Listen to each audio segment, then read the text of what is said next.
Boa noite, telespectador. Já está no ar o TV Com Debate, hoje ao vivo, direto dos estúdios da TV Com. E hoje nós vamos falar de um assunto muito importante para todas as pessoas, do vovô ao netinho.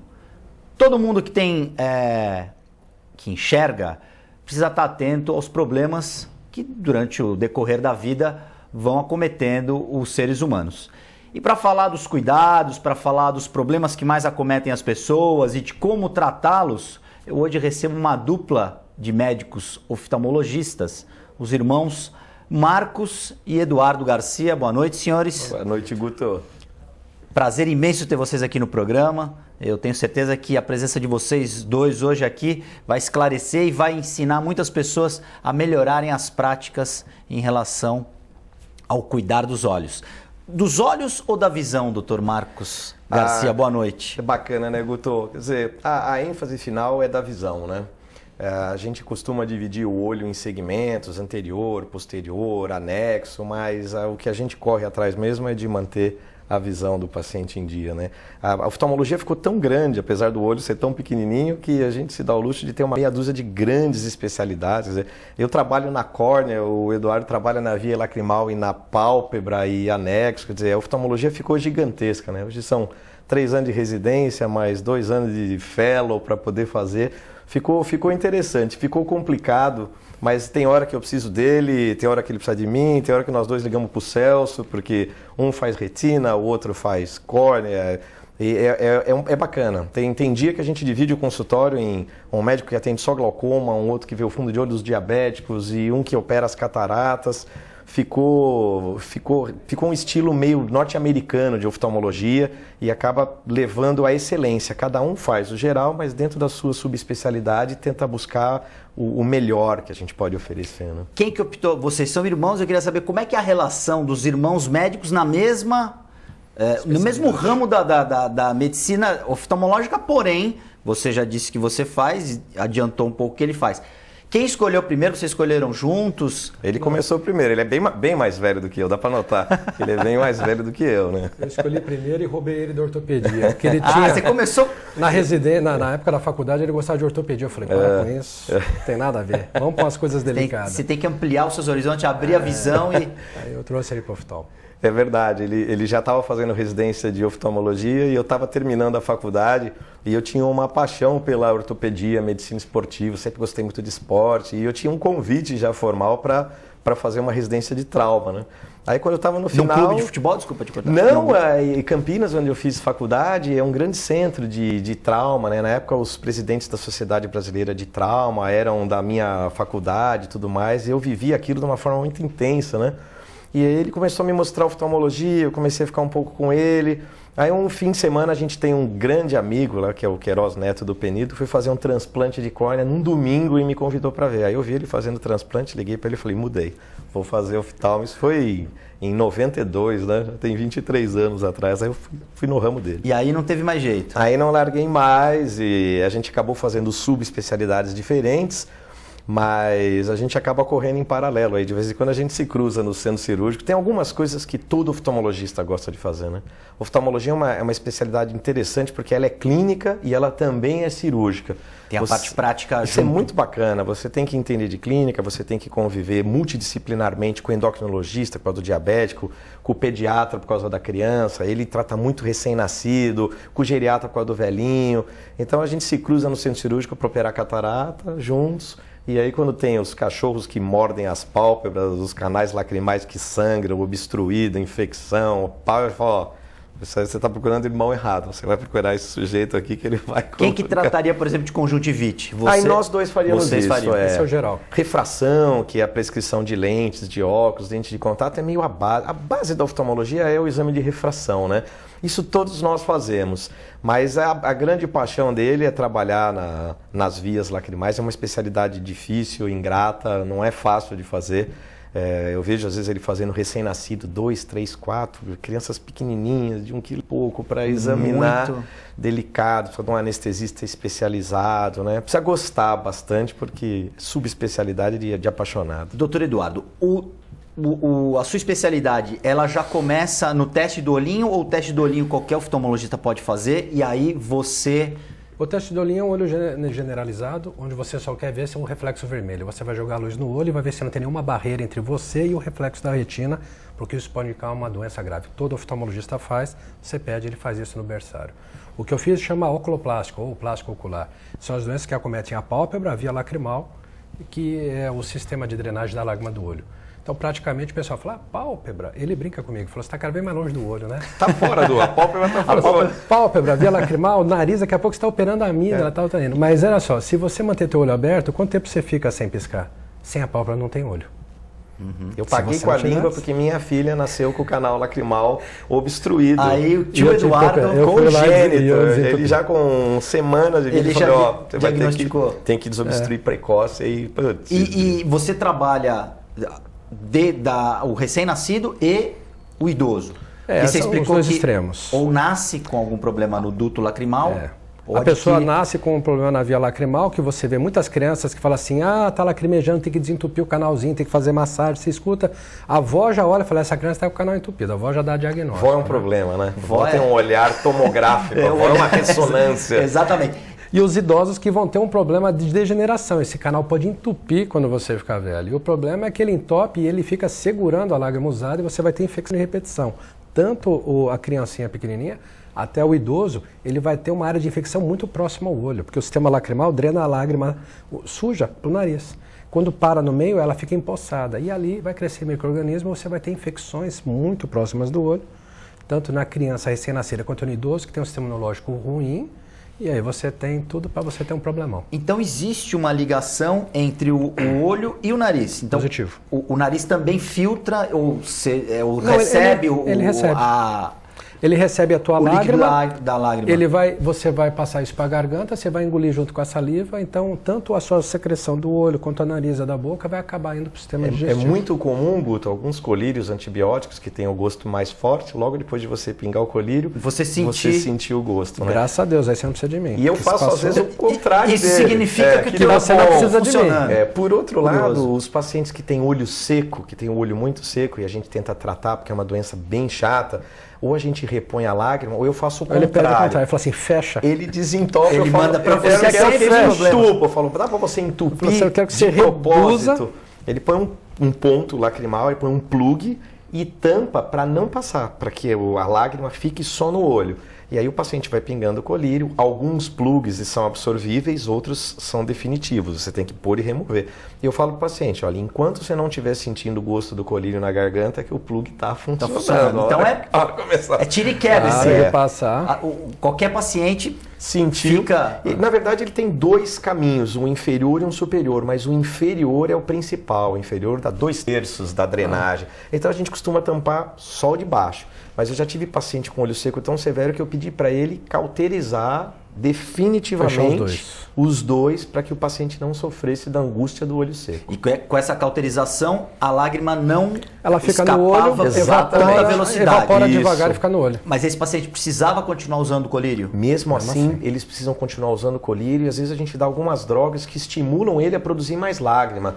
A gente dá uma lágrima artificial, colírio e óleo de linhaça, ômega 3, para ele produzir mais lágrima. São pacientes que vão ser acompanhados eternamente. Então, tem a droga e tem a alimentação também. Tudo junto, Guto. Ele deve comer para... evitar ambientes ressecados, ar-condicionado, janela do carro aberta. Viajar de navio, então, para o cara é um terror. De navio, cigarro. Óculos fechados, cigarro. Esse pessoal sofre, viu? A gente tem muito olho seco hoje, Guto.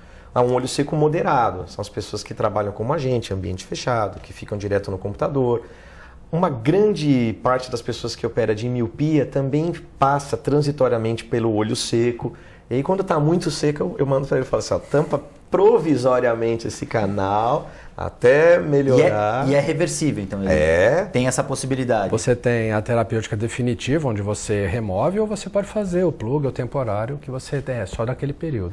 Olho seco e problema no duto lacrimal, você já explicou que pode ser tanto a criança recém-nascida quanto o idoso. Mas o olho seco, existe algum tipo de fator ambiental? Uma cidade muito poluída ou menos poluída? Isso existe interfere? também, Guto, mas esse tipo de olho seco causado pelo ambiente, pela profissão, normalmente é um olho seco moderado. O olho seco grave, ele tem por trás alguma patologia, normalmente patologias autoimunes. Então, tem algumas pessoas que desenvolvem, por exemplo, síndrome de Sjögren, e o paciente para de produzir quase todas as secreções do corpo, não é só a lágrima. E aí a gente faz um testezinho básico que chama Schirmer, tem um pedacinho de papel de tornassol, parece um papelzinho melita, com uma régua, e a gente coloca no cantinho para ver quanto que aquele papelzinho vai coletar de lágrima. Então tem uma medida mínima. Tem paciente que a gente deixa o tornassol no olho e não marca nada, a produção é zero. Esses pacientes que têm olho seco grave, esses a gente tem que tratar com mais atenção. Os moderados a gente consegue, mexendo um pouquinho no ambiente, na dieta, no colírio, no dia a dia da pessoa, a gente consegue melhorar bem a vida. Tomar água ajuda? Muito, muito, Guto, com certeza. Eu falo isso para os pacientes porque hoje todo mundo trabalha muito e quem trabalha em ambiente viciado, não esquecer que aquela água que está pingando do ar-condicionado lá fora estava dentro da gente. Está saindo da gente. Está saindo do ambiente. Então, tomar água ajuda a hidratar. Sem a água não tem como fazer, a secreção acaba ficando mais espessa. Tem as mulheres que depois de uma fase hormonal produzem um pouco menos de lágrima, é muito mais comum olho seco em mulher do que em homem. Essas doenças autoimunes elas podem ser menos ou mais agressivas. Tem pacientes que a gente compartilha com os imunologistas, ou com os reumatologistas. É muito comum essas doenças reumáticas associadas, ele melhora com o tratamento, mas cada dia tem mais queixa no consultório, porque a gente usa mais ar-condicionado, mais o computador, mais o carro com ar-condicionado ou vidro aberto, a gente está cada vez mais exposto. Você vai para São Paulo, quantos pacientes a gente opera e o camarada, quando está em São Paulo, se queixa. Quando ele está numa cidade que não tem tanta poluição, ele não se queixa tanto. Ele relata isso para vocês? A maioria dos pacientes fala, puxa, eu trabalho de segunda a sexta em São Paulo, fico mal. Sábado e domingo eu fico com a minha família em Santos, estou ótimo. Foi dito aqui que sem pálpebra não há olho. Uhum. O olho seca, né? A pálpebra, se ela for cortada, o indivíduo não enxerga mais ou ele... Porque é uma situação, eu lembro do filme Laranja Mecânica. É uma tortura. Que é uma tortura, né? Ele ficava com o olho aberto forçadamente. E a enfermeira ficava do lado pingando com ele pra ele não parar de ver o filme. E o filme Laranja Mecânica foi inspirado numa tortura de piratas turcos, muçulmanos, que quando eles queriam punir um camarada, eles cortavam as pálpebras. E o olho sem a pálpebra resseca. E a córnea perde a transparência. Ele destrói a córnea ulcera, tem uma lesão gravíssima neurotrófica, acaba ficando branca, com dor e sem visão. Quer dizer, e a pessoa deve sofrer muito, acredito. É um sofrimento horroroso, porque é extremamente enervado o olho. E hoje eles brincam com a gente que a primeira camada do olho não é a córnea, é a lágrima. E aí ele já fala que não é a lágrima, é a pálpebra. Quer dizer, cada um puxa a sardinha para sua brasa, né? Mas é muito interessante, tem pacientes que dormem com o olho aberto, porque tem uma pálpebra curta, alguma doença da tireoide, e passam a noite inteira com o olho ressecado. Aí eu mando para ele suturar a bordinha da pálpebra, fazer uma tarsorrafia. Você diminui a fenda pálpebra para diminuir a exposição. Não sofrer tanto, né? Existe, ao passar do tempo, a pálpebra que vai fechando? O ex-presidente Fernando Henrique tinha essa... A pálpebra caída? A pálpebra caída. Pitose. Isso também é bem comum, exatamente. A minha mulher me alerta que eu tenho pitose. Eu tenho dois especialistas aqui que eu já vou fazer uma consulta pitose ao queda. vivo. Você pode ter uma pitose renal, você pode ter uma pitose palpebral, queda da pálpebra. Pitose por si só é a queda. Então a posição da pálpebra começa a ceder e começa a diminuir a sua fenda palpebral. Geralmente porque a gente tem um excesso de pele, excesso de gordura e a musculatura pode enfraquecer. E a gente tem que às vezes fazer uma correção cirúrgica. Isso às vezes é uma coisa simples, às vezes é só remover o excesso de pele, porque o músculo é competente, às vezes o músculo não dá conta. E aí você tem que fazer um reforço no músculo. Então, eu me lembro de um paciente que me ligou e falou que estava igual o Amaral, aquele jogador do Palmeiras. Nossa, né? Mas ele tinha sofrido um trauma e ele tinha desinserido o músculo elevador da pálpebra. E foi de um dia para ele falou, olha, bati, agora a pálpebra, eu estou igual ao Amaral. Falei, então vem pra cá. O do Amaral, jogador de futebol, é de nascença? Provavelmente seja congênito. Unilateral, provavelmente ele tem de nascença e muitas vezes no mecanismo do parto, quando você precisa usar o fórceps, às vezes, aquele fórceps aperta na região justamente aí. Ele pode causar uma desinserção. E é ruim, porque essa criança pequena com a pálpebra caída, esse olho às vezes não é estimulado corretamente. Esse olho pode perder linhas de visão, não aprender a enxergar 100%, porque ele ficou com uma cortina. Então, criança pequena com pitose é mais problemático, tem que operar precoce. Os pacientes mais velhos, dá para esperar fazer uma avaliação, ver se o eixo visual está livre, porque se a pupilinha estiver passando a luz, você jogar a luz e você vê a pupila, dá para guardar e aí a gente aguarda. Eles têm os até testes 4. de Mandrake, eles pingam os colírios no paciente que são simpatométicos, são fenilefrínicos. Quando você pinga, se a pálpebra responder e subir, porque é um perfil de pitose. O componente neurológico tá bom, né? A partir de que idade geralmente a cirurgia é indicada? Não, você tem que analisar a gravidade, porque se estiver fechando o eixo visual, você tem que operar rápido, porque senão, como ele falou, vai perder a visão. Agora, se o eixo visual está preservado, a gente às vezes aguarda até os 4, 5 anos de idade pré-escolar. Porque também ninguém quer levar para a escola e a criança ficar com aquele estigma, né? Então, 4, 5 anos geralmente é a idade que a gente corrige a posição da pálpebra. Mas tem os traumas, que nem falou, o adulto joga futebol, dá uma cabeçada, ele só cai da moto, bate na cabeça no jet ski, às vezes ele faz um trauma e a pálpebra cai. Às vezes o diabético descompensado sobe muito açúcar, a pálpebra cai. Você citou uma situação com a pálpebra que me faz lembrar, acho que vocês também. O Tostão, jogador de futebol, teve descolamento de retina, tomou uma bolada. Exatamente. Né? Ele estava na barreira, tomou uma bolada. Eu me lembro de fotos dele com, não sei se era um tampão, se o olho inchou. Ele teve uma pitose, mas foi induzida por um grande número de cirurgias de retina que ele fez. Na época, eram cirurgias de retina que você tinha que passar uma faixa por baixo de todos os músculos. Então aquilo deixava o olho... Era um trauma muito grande. Muitas horas o olho aberto e ele acabou desenvolvendo a pitose de tantas reoperações que ele fez. Então, era um gênio, sim, mas não foi só o trauma, ele tinha geneticamente uma predisposição ao descolamento. Ele tinha uma fraqueza na retina, comum aos míopes, que a gente chama de degeneração da periferia. Então pode ser que aquele trauma em você, Guto, em mim ou nele, não tivesse descolado. Mas por um azar do destino, cara... E a bolada também. E ele voltou a jogar, e ele redescolou a retina. Na época então ele teve mais de um descolamento. E o mais curioso é que ele foi operado no Brasil, no Instituto Hilton Rocha, que é de Minas Gerais, e ele acabou terminando a faculdade de medicina, se formando médico e é oftalmologista. Quer dizer, aquilo marcou tanto a vida dele que ele é oftalmologista. Ele chegou a perder a visão? Aquela visão naquele olho, eu não sei hoje, mas assim, a visão ficou muito fraca.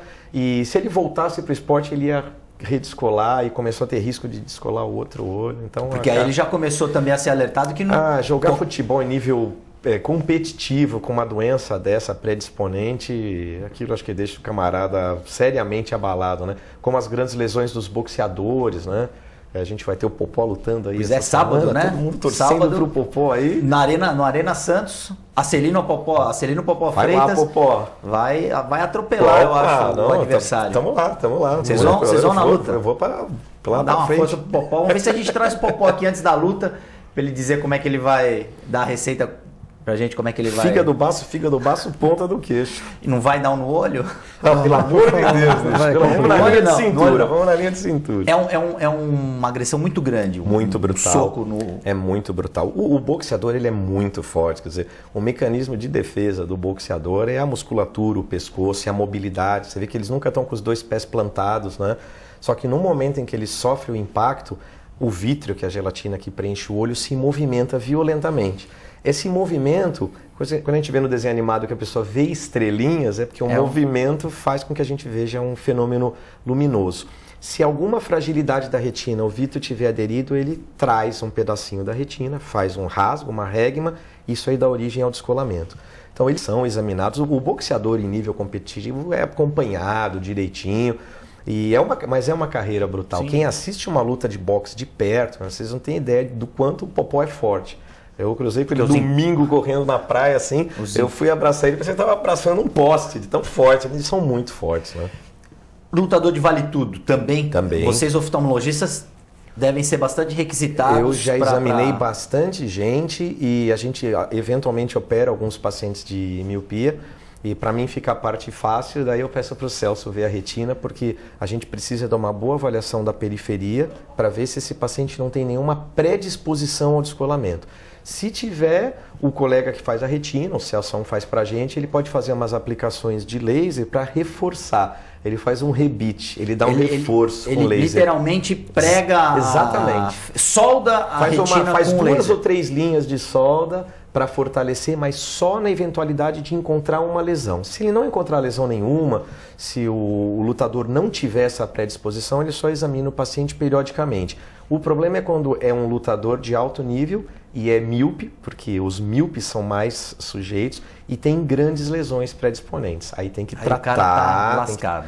Tem que tratar direitinho, acompanhar. Né? A gente teve o exemplo aqui esportivamente, o próprio Felipe Massa no automobilismo, aquele acidente que ele sofreu. Daquele parafuso também afetou. Ele fez um sangramento na retina, foi operado por um colega brilhante da gente de São Paulo.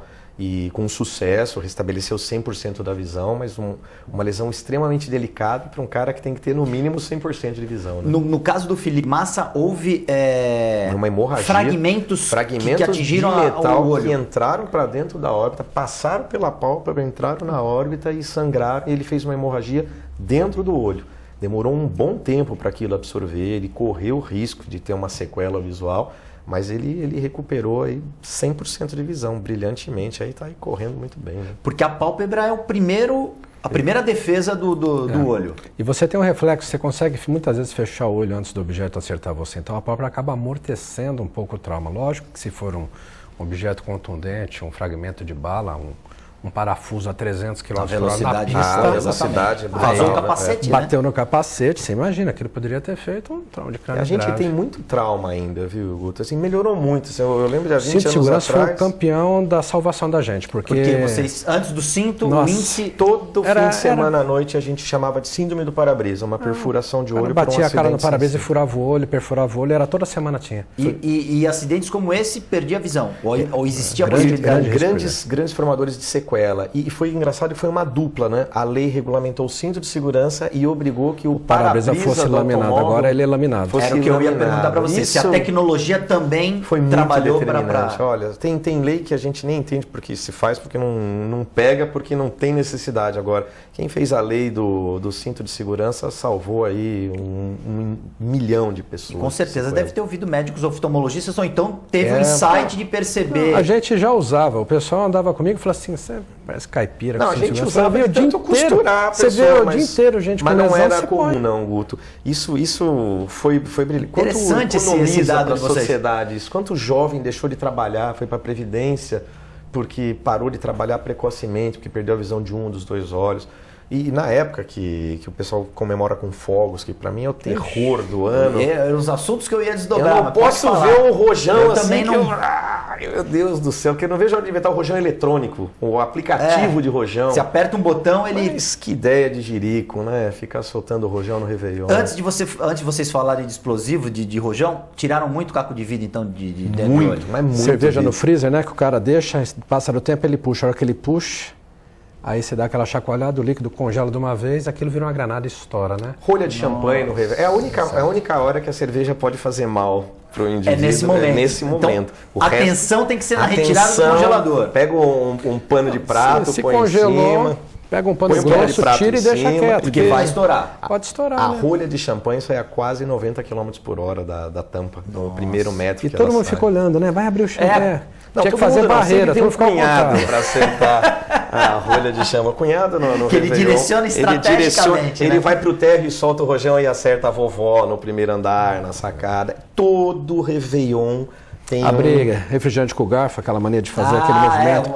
A tampinha, já tivemos casos de perfuração por causa dessa uma queimadura grave, alguma coisa assim, né? Quer dizer, o ser humano ele é bastante Os artistas de plantão dão muito trabalho para vocês. E nunca subestime um maluco, nunca. E essa combinação de álcool em grandes doses com rojão é fatal. E aí vem também a perícia, entre aspas, do indivíduo que bebeu muito e vai soltar rojão. É demais, porque o cara tem um curso de acertar rojão. O plantão de Réveillon é o plantão que a gente mais troca, porque o cara fala assim, quer trocar? Falou, qualquer coisa, menos Réveillon. Eu pego o Natal, me dá um Natal, me dá 3 Natal, não me dá Carnaval e Réveillon, os dois Carnaval. Carnaval também. Geralmente, né? Excesso de bebida, de drogas também. Droga, não vamos ser é verdade. Com imprudência. E essas festas em que há esse consumo um pouco mais exacerbado. E são normalmente jovens, quer dizer, altos níveis de testosterona, baixo juízo, muito álcool. Tem tudo para dar errado. Os olhos acabam sofrendo. É um trauma atrás do outro, né? Agora, no olho, os traumas são muito marcantes dos pacientes jovens. Porque né? é um pensamento meu, uma opinião minha, não sei se vocês vão compartilhar. dos sentidos, a visão acho que é a mais delicada. Ah, sem dúvida. Porque com o olho, se vazar o seu olho, qualquer coisa assim, você... É muito marcante. A gente que trabalha com paciente, todo oftalmologista tem algumas patologias que são irreversíveis, todos nós temos pacientes amauróticos, cegos, que a gente acompanha e orienta, e é difícil, é realmente difícil. Quando a gente pega a pessoa que já enxergou alguma coisa e perdeu durante a vida, ela tem uma imagem tridimensional do mundo para acompanhar.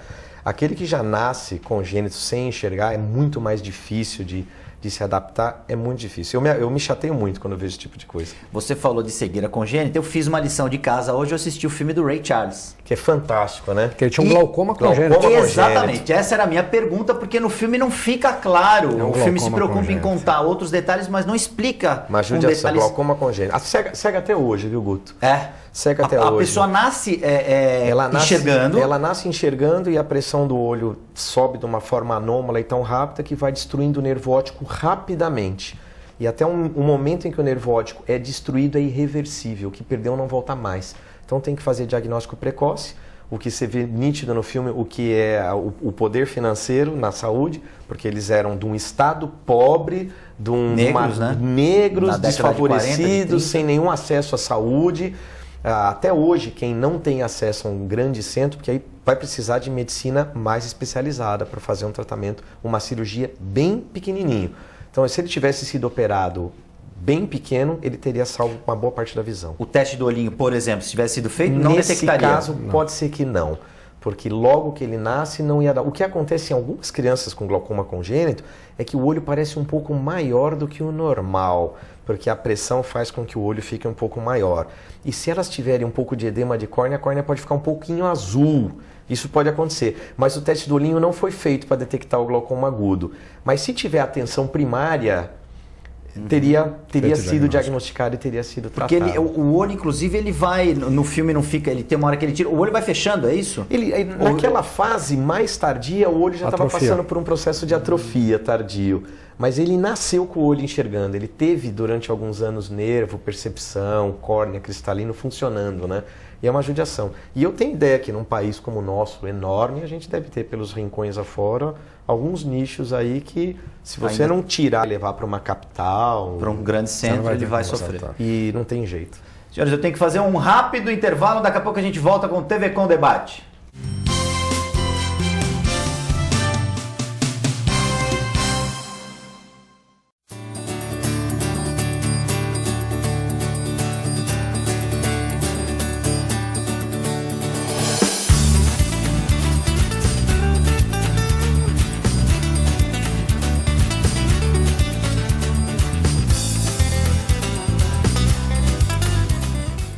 Você que não pode ir até a sua comunidade, a comunidade quer ir até você em sua casa, em seu lar.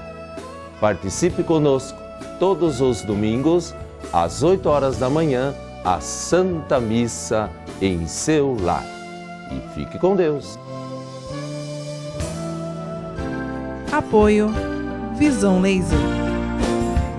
Evolução. A evolução faz parte da história do Visão Laser. O jeito que as pessoas se comunicam mudou, as pessoas mudaram, o mundo mudou. E o Visão Laser, com sua paixão pelo pioneirismo, qualidade e inovação, precisava de uma marca que acompanhasse tanta evolução. Apresentamos a nova marca do Hospital Visão Laser. Visão Laser. Sua visão é o nosso sentido. Dr. Colombo Barbosa, diretor técnico médico, CRM 19555. Buffet Maison Vanut, um novo conceito em festa. Requinte e sofisticação no mesmo espaço. Atendemos todos os tipos de eventos, aniversários, casamentos, festas infantis e confraternizações. Venha conhecer nossos ambientes e faça o seu orçamento. Buffet Maison Vanut, Avenida dos Bancários, 42.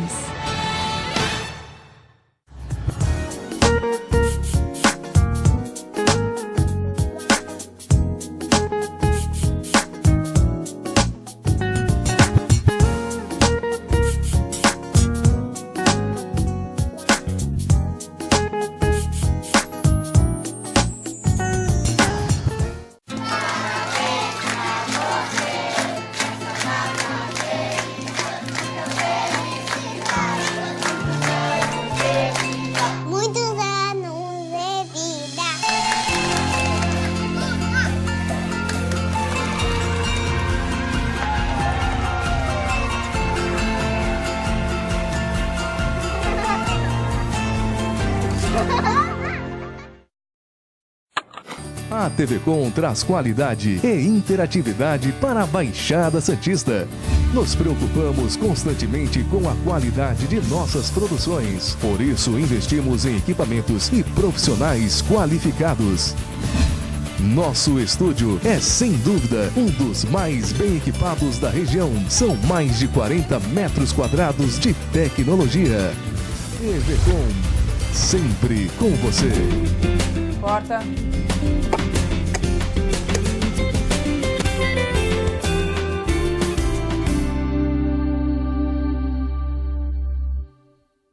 Se você quer algo diferente e está por dentro de tudo que acontece em sua cidade, mande dicas, sugestões de pauta pela nossa fanpage facebook.com/tvcom.santos. Interaja com a programação da sua TV Com. TV Com, interagindo com você. Eu quero convidar todos para assistirem o programa Esporte e Companhia. Não é isso mesmo, Roberta? É isso aí, Edu. Todas as segundas às 22 horas. Aqui na TV Com, canal 11 NET.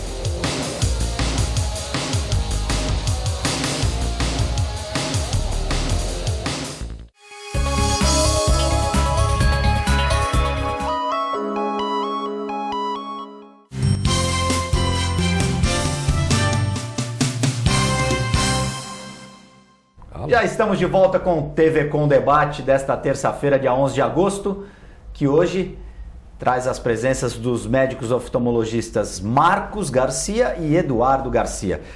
Antes da gente ir para o break, a gente estava discutindo, terminamos de falar a respeito da doença uma das doenças de olhos que acometeram o Ray Charles.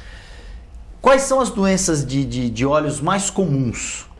Na criança, Guto? No adulto, em geral, o que mais vocês recebem no consultório? Sabe que, em geral, a gente tem um grupo de doenças que a gente chama vícios de refração, que é o grupo da miopia, hipermetropia, astigmatismo e presbiopia. Estatisticamente, o mais incidente são as doenças ligadas à necessidade do uso dos óculos, né? E é curioso porque todo mundo me pergunta, uma coisa é para longe, outra coisa é para perto. E na verdade tudo tem a ver com o tamanho do olho e a curva da córnea. Um olho muito grande, o paciente é míope. Então ele vai ter muita dificuldade de enxergar de longe. Um olho muito pequeno, o paciente é hipermétrope. Ele vai ter mais dificuldade de enxergar de perto, mas depois dos 40 anos, para longe e para perto. E a presbiopia, qualquer indivíduo que nunca teve grau na vida, depois dos 40 anos, tende a ter dificuldade em chegar para perto. Então, eu e você, quando a gente passar dos 40, Guto, nós vamos precisar do óculos, provavelmente. Daqui a uns 10, 15 anos, a gente vai ter. E você estava me explicando que até tem a idade do braço, né? Quem tem o braço mais comprido sofre menos, né? Isso é interessante. Você pega um paciente bem alto, ele consegue esticar o braço. E tem algumas coisas que ajudam ou atrapalham. É o teu trabalho, né? Eu tenho alguns amigos que trabalham, professor de tênis, ele não usa tanto a visão para perto, ele não vai sentir tão cedo. Agora você pega um dentista, ele vai sentir mais precoce. Se você já tinha um pouquinho de hipermetropia, é um pouco maior. E uma dica que a gente dá é que no começo, quando a presbiopia começa, eu ainda resisto um pouquinho ao uso do óculos em tempo integral. Eu às vezes uso, às vezes eu não uso, para tentar manter a minha acomodação ainda um pouco útil.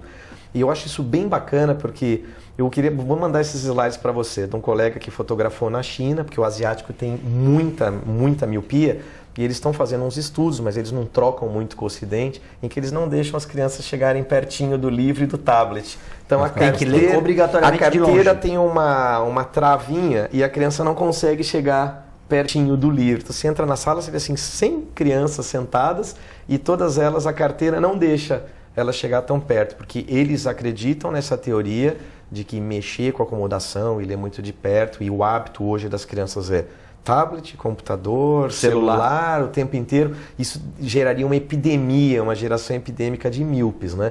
A literatura ainda não conseguiu comprovar, mas eu achei bem interessante, porque é um país de 1 bilhão de pessoas levando isso a sério, deve ter algum fundo de evidência pra gente. Você tocou no assunto da avó. A minha avó, ela não deixava assistir televisão muito de perto. É por causa dessa sabedoria. É uma sabedoria popular, elas não sabiam porque nem dizia explicar. que fazia mal, não sabia o porquê, mas não fica muito perto da televisão. Isso é uma praga, porque a avó falava pra gente, menino, sai de perto da televisão. E hoje a gente fica na frente do computador muito o dia mais inteiro, próximo. muito mais. E faz mal. Putz, e quantas horas por dia, Guto, você não fica? O dia que você tem que fazer uma pauta, alguma coisa assim... Tem que escrever, às vezes fica 3 horas da manhã você tá lá no computador, ele tá fazendo doutorado, 3 horas da manhã tá lá. Outro mito ler com luz, com pouca luz também prejudica, força a visão no popular? Não é indicado. A gente discute isso muito com o pessoal que faz refração, e a ideia que eu tenho é que o olho tem um limite de capacidade e a tecnologia está levando a gente além disso. Então, às vezes eu estou no computador e aquilo me incomoda, porque assim, eu estou escrevendo uma coisa e tem um pop-up aparecendo, uma propaganda passando de um lado, que te distrai. E aí aquilo acende e apaga, conforme vem mais ou menos luz, a pupila, ela abre, ela fecha. Quer dizer, a gente está levando para o limite. Não dá para ficar 15, 12, 13 horas por dia usando a acomodação para perto e não pagar um preço por isso. Eu canso. Tem dia que eu chego em casa e minha filha, pai, olha no computador, eu falo, não. Pelo amor de Deus, agora não. Computador não. Desliga celular, computador, tablet. Pega o livrinho para gente ler. Pega o livrinho aí. Doutor Eduardo trouxe 2 exemplos aí, eu queria que você explicasse para a gente. Eu trouxe a via lacrimal. Essa é a via lacrimal para o nosso telespectador. O Walter vai fazer aquele enquadramento. Vai fazer o super zoom? Surround da DreamWorks. Agora mostrar o sistema lacrimal, hein? Vamos ver, para não dar tanto reflexo. Pronto. Isso. Ficou bom. Então, aproximadamente é isso aqui. O sistema lacrimal vai levar a lágrima do olho, vai atravessar esse sistema que tem um saco coletor e atravessa o osso e vai cair dentro do nariz. E a criança pequenininha nasce com essa válvula no finalzinho do nariz entupida. É aquela criança que está sempre lacrimejando nas fotos, a mãe fala, faz massagem, isso, aquilo, o que fazer? Então, assim, a criança está lacrimejando até os 6 meses de idade. Você pode ter esse sistema obstruído e ele abrir espontaneamente. Dos 6 meses em diante, isso daqui já não é tão natural. Então, o que a gente gostaria é que a pessoa levasse para o oftalmologista. Por vezes, até o colega pediatra fala, é muito pequeno, espera crescer para mexer. Isso não é interessante, porque o problema pode ser resolvido facilmente quando é jovem e depois de 2, 3 anos de idade, a resolução é difícil. Para você resolver uma via lacrimal, você tem que desobstruir esse ducto. Então, você vai passar uma sonda e vai desentupir, como eu desentupi a da pequena Letícia, a gente desobstruiu via lacrimal. Então, a dica aqui para a família é o seguinte, criança está lacrimejando, não melhora, já botou tudo o que quis, né? Leite de peito, água do Padre Marcelo, fez massagem, fez chantala, leva no oftalmologista, avalia essa via lacrimal e aguarda. A gente costuma deixar até os 6 meses sem fazer nada. De 6 meses até 1 ano a gente observa mais próximo, não abriu, até 1 ano a gente está sondando essa criança para abrir esse sistema, porque senão ele vai fibrosar e aí a cirurgia vai ser mais complexa. Ou seja, o impacto vai ser maior. A cirurgia é maior para você consertar, né? Quando uma coisa é pequena é mais rápido de fazer. E em quanto tempo a cirurgia acontece e a recuperação é rápida? A sondagem é rápida, ela é feita no hospital com anestesia geral, mas é um procedimento que você faz em 10 minutos. Na mão do pessoal habilitado, faz direitinho. Mas tem que fazer o diagnóstico para ver o que é. Porque o lacrimejamento nem sempre é só via lacrimal. O glaucoma congênito dá lacrimejamento. O mau posicionamento da pálpebra, uma pálpebra virada para dentro. Alguma coisa machucando o olho, pode ser. Então tem que analisar. Você tocou no tema leite de peito. Minha esposa, quando teve minha filha, ano passado, ela estava amamentando, chegaram 2 mulheres, olha, eu tô com o olho aqui, ela realmente estava com o olho, você tem um pouco de... Funciona isso ou não? O leite materno tem antibiótico, mas você tem que entender que ele tem glicose também. Então, se você tem uma bactéria, aquele leite foi feito para o sistema oral, digestivo. O antibiótico é para a criancinha, para o estômago da criança, não para o olho, né? O leite e a minha mulher ficou assustada com a pessoa. Quer comprar, virei colírio agora. Eu brinco com todo mundo. Falei, minha senhora, o leite da vaca é bom para o bezerro, o leite da mãe é bom para a criança, o da mãe, porque tem algumas imunoglobulinas, né?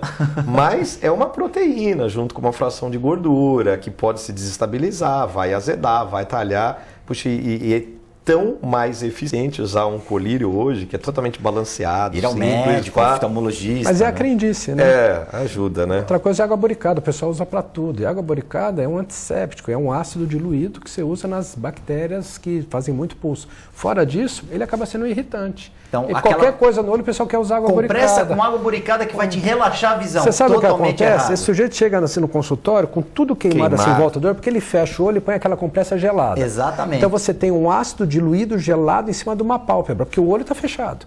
E ele queima toda essa pele. Ele chega parecendo um dálmata marcado. Você fala, que isso? Não, é demasiado. Não tem coisa igual uma compressinha de água mineral gelada. Fala, onde é que você está em tal lugar? Fala, pega um algodãozinho com água gelada e vai pro pronto-socorro, que daqui 10 minutos eu te vejo lá e a gente vê o que é.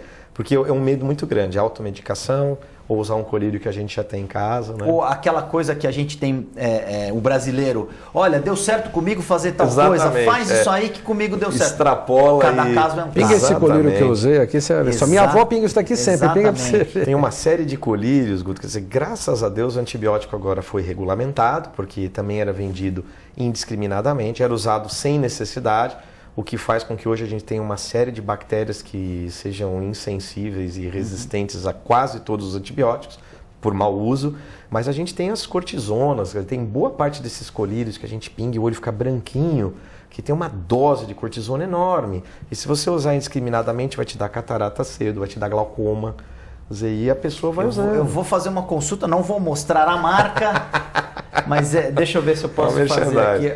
Esse é bom, esse é bom, esse é bom. Então, esse é bom, esse é bom. Então, esse não faz mal. Não, esse não. Esse não faz mal. Mas a questão do colírio, como você já me explicou uma vez, uma gota de manhã, uma gota de noite. Para o paciente que tem que fazer só manutenção, a gente brinca assim, se tiver que prescrever alguma coisa pelo telefone, que seja uma lágrima artificial. Esse colírio que você mostrou é uma lágrima artificial, ele é um colírio que vem mais ou menos isotônico, 0,9% de sal.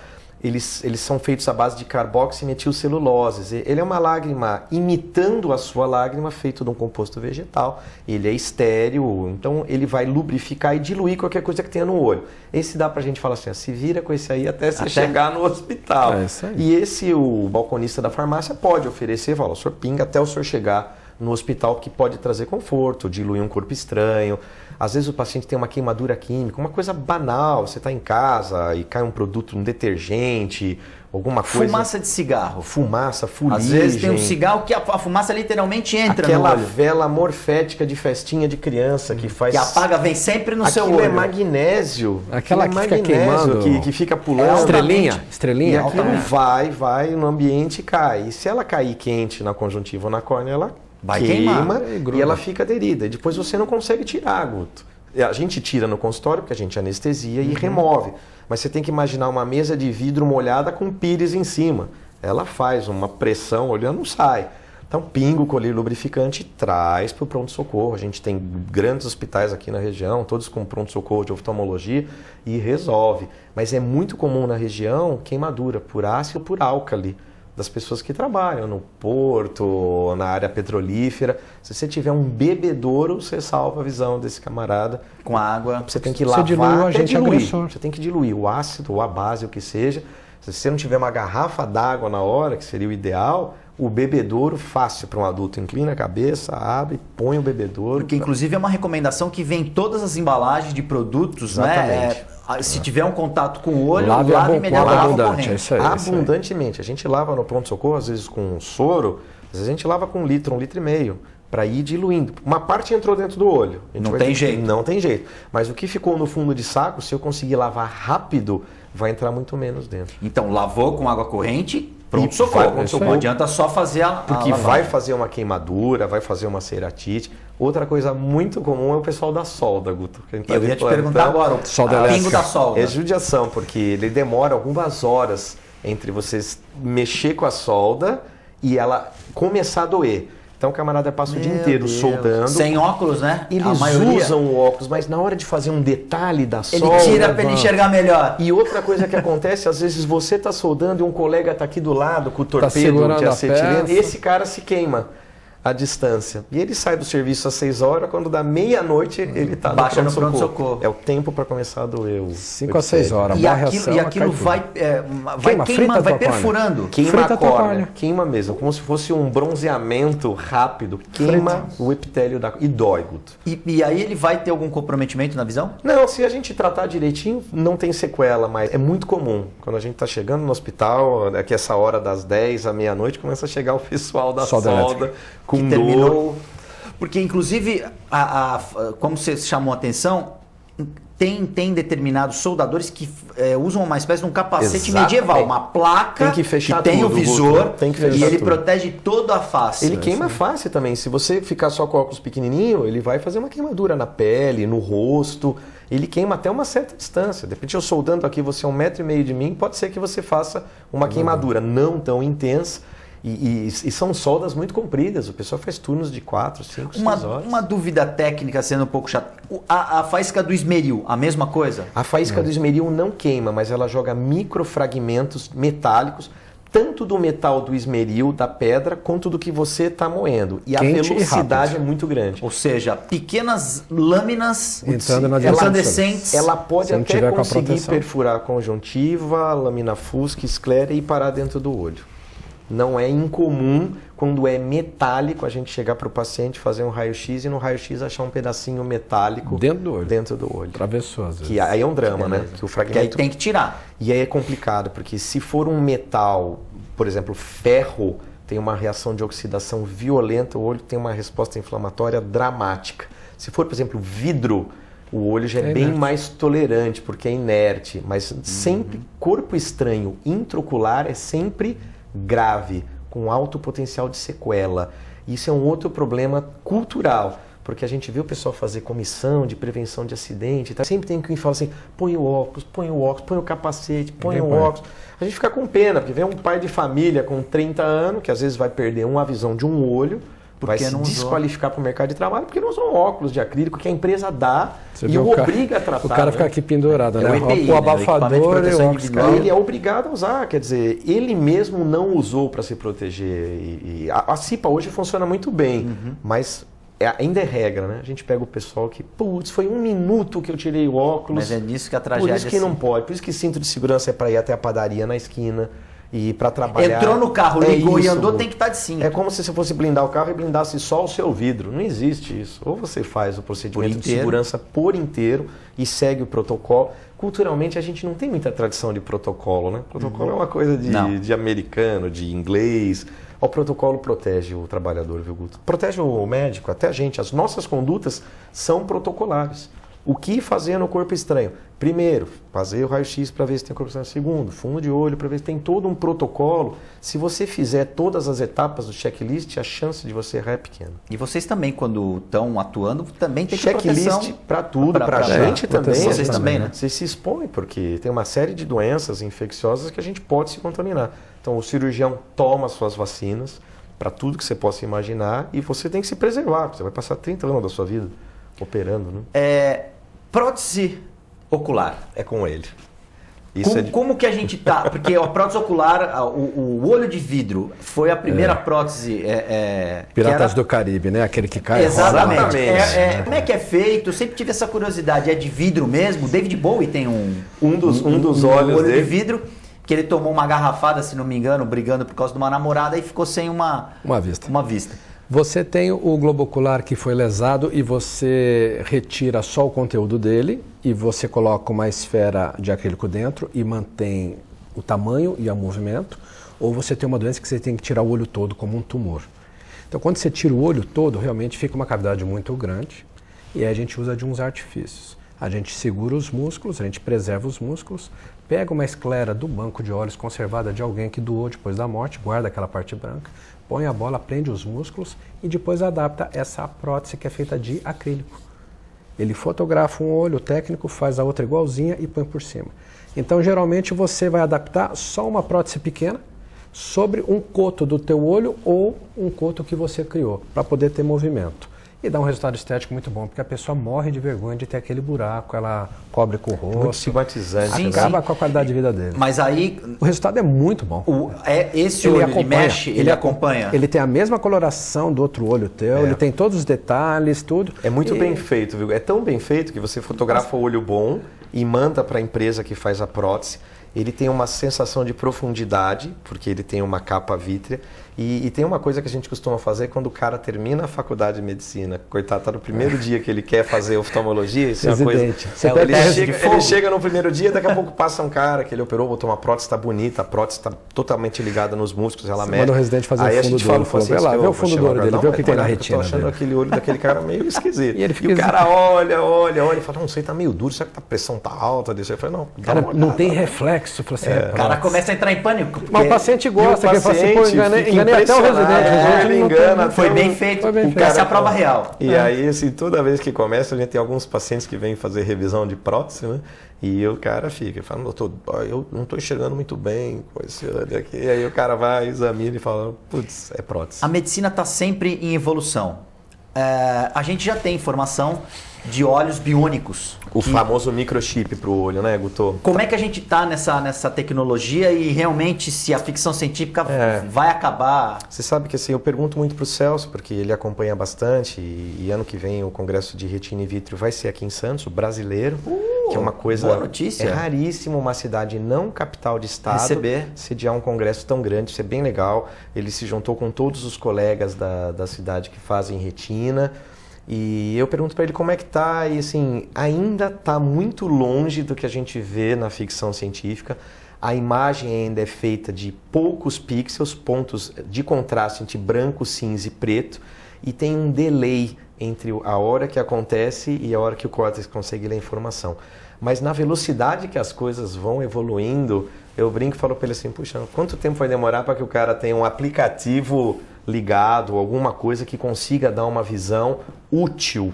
Porque a ideia de pegar uma pessoa cega, mas que ainda tem que ter o trajeto do nervo óptico funcionando. Ele tem que estar preservado para poder ter... Não é toda doença. Por exemplo, tem glaucomas que o nervo óptico não existe mais, não tem mais como funcionar, neurites ópticas. Mas se tiver uma parte do trajeto óptico preservado, é possível que em uma década ou duas a gente tenha uma coisa bem bacana. O software ou o aplicativo desenvolvido pelo homem lá de cima ainda está muito na frente. Muito na frente. E hoje, você falou do delay, quer dizer, é um sistema maravilhoso, né? Você compara com uma câmera. Como se fosse uma câmera. O que eu sinto hoje é que, infelizmente, essas coisas de ponta, o custo é tão grande que ainda é proibitivo para a maioria das pessoas. Então, quando o mundo está correndo bem, mais dinheiro vai para as pesquisas, as coisas avançam mais. Nós aqui no Brasil, a gente não tem tradição de pesquisa, nós não temos. Né? A produção científica brasileira não é grande para um país desse tamanho. A gente vive muito da produção científica norte-americana, tem muito intercâmbio. Todos nós vamos, algumas vezes... Tem que ir, né? Para você se atualizar. A nossa obrigação medicina, profissional, não é frescura, Guto, é sobrevivência. A medicina é de ponta, mas a máquina de alta tecnologia ainda é do estrangeiro. Que a pesquisa está lá, né? A pesquisa está lá, o investimento tem que ser maior, né? A gente ainda está engatando, nós não temos dinheiro para educação, quem diria para pesquisa, né? A gente reza aí que um dia a gente vai chegar lá. Você citou do aplicativo acoplado à prótese. Google Glass. Fantástico, o óculos, né? É que você tem aquela visão prejudica o olho porque a tela do computador fica praticamente... Eu achei fantástico. Vocês chegaram a experimentar, já viram o Google Glass?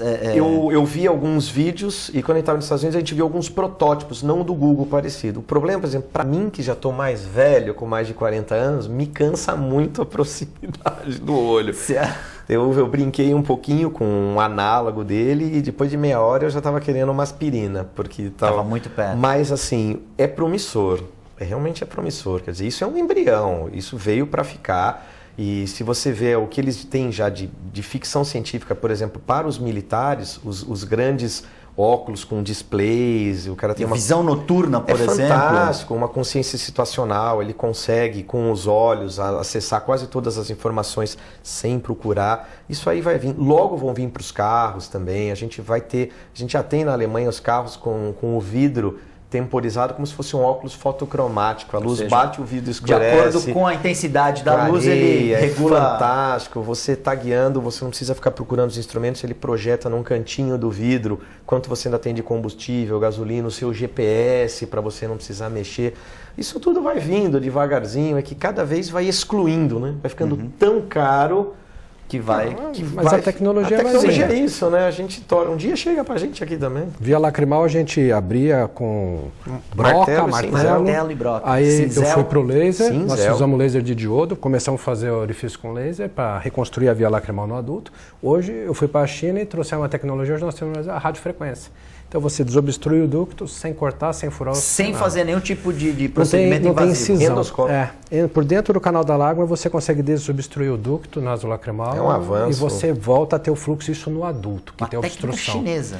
O professor Wang desenvolveu a tecnologia e hoje já está difundido, tem vários centros trabalhando. Nós temos aqui também o centro, eu trouxe de lá para cá, nós temos a radiofrequência no Brasil. E é isso que você falou, eu avanço a tecnologia. Mas tem que ir atrás. Né? Faltam pouquíssimos minutos, eu queria finalizar com servição para os nossos telespectadores.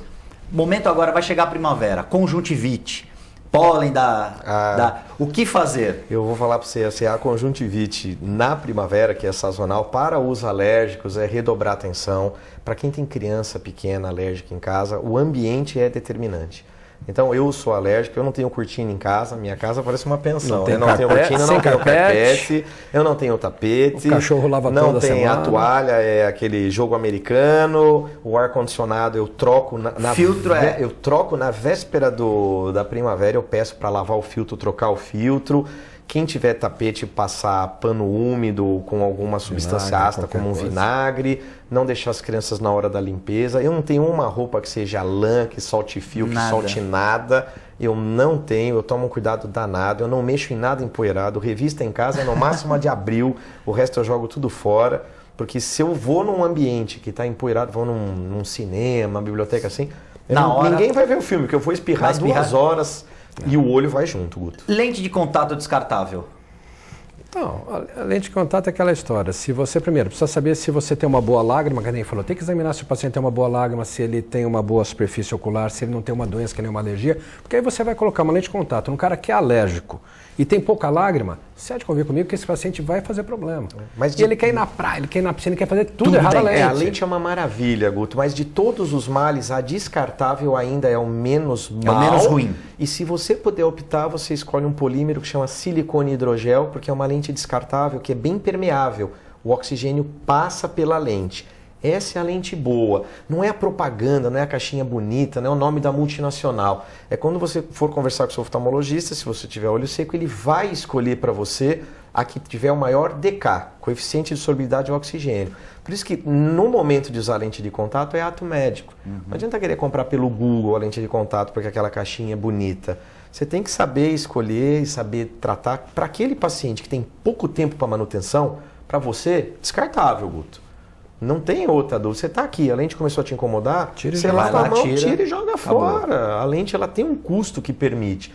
Então eu acho que a lente é descartável para o paciente que tem a cabecinha no lugar, é tudo de bom. Para adolescente com boa cabeça, funciona que é um relógio. Porque tem muita gente que reutiliza, tira a lente, lava e a bactéria vai entrar no olho. É aquela coisa do protocolo, Guto. Quebrou o protocolo, coisas ruins acontecem. A gente fala assim, essa lente é para usar tantas horas por dia. Aí o cara fala, puxa, 1 horinha a mais? Não vai fazer de 1 horinha a mais no fim do ano, são 365 horas a mais de lente. Começou a quebrar o protocolo, assumiu o risco. Aí coisas ruins acontecem. E aí vocês são... vão ser acionados. É terrível ter que falar, eu te disse, é terrível. Olha, infelizmente o nosso tempo acabou, senhores, queria agradecer demais. Obrigado você, Marcos Garcia Alonso, Eduardo Garcia Alonso. Uma dupla sertaneja. É divertido, mas é isso mesmo. O Alonso vem antes do Garcia, mas tudo bem. Marcos Alonso Garcia, Eduardo Alonso Garcia. 2 excelentes médicos oftalmologistas, recomendo. Se você tiver alguma coisa, antes de tudo, procure um médico oftalmologista. Vamos mandar um abraço para o Celso, que está trabalhando essa hora. Enquanto a gente está aqui, alguém tem que trabalhar. E um abraço para o Cláudio, educador físico que hoje faz aniversário. Parabéns, saúde. Muito obrigado, senhores. TV Com Debate volta amanhã.